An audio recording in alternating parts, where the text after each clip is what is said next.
Դիանա Գրիգորյանի «Գոյամարտ» սերիալի նկարահանումները շարունակվում են, հեռուստադիտողները դիտում են ու քննարկում հեռուստասերիալի հերթական սերիան: Կներեք, բայց եթե այս սերիալում Հունանն իր պատիժը չստանա ու ամբողջ կինոն ինքն իրանից գոհ ֆռա, իմաստը կկորի սերիալի,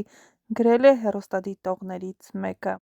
Ինչի եք թուլացնում ու խեղճացնում Լեոյի կերպարը: Մենք ուզում ենք նրան տեսնել հզոր ու միշտ հաղթանակած: Ավոն իսկական դերասան է, շատ բնական է խաղում: Էս ինչ ճարտար ստախոս ա Ավոն, դրա համար մարդիկ ոնց են ապականում աշխարհը, գրում են հեռուստադիտողները: Մանան, ինքնասիրությունդ չկորցնես, անունը դնես սեր: Լեոին իր ընտանիքի հետ հզորացրեք, ավելի ուժեղացրեք, որ կարողանան իրենց պապայի վրեժը լուծեն: Վախ, էրեխեք ջան, էս ինչ սիրուն եք, Գրիշոն, Լեոն, Լեան: Մանեն է, որպես քույր տենց չպիտի լինի, ուրիշի հետևից վազողն ու իր եղբայրներին ստորացնի: Ահա այսպիսին էին այսօրվա սերիայի մեկնաբանությունները: Եթե համակարծիք չեք, ապա գրեք ձեր կարծիքները: Յուրաքանչյուր կարծիք կարևոր է մեզ համար: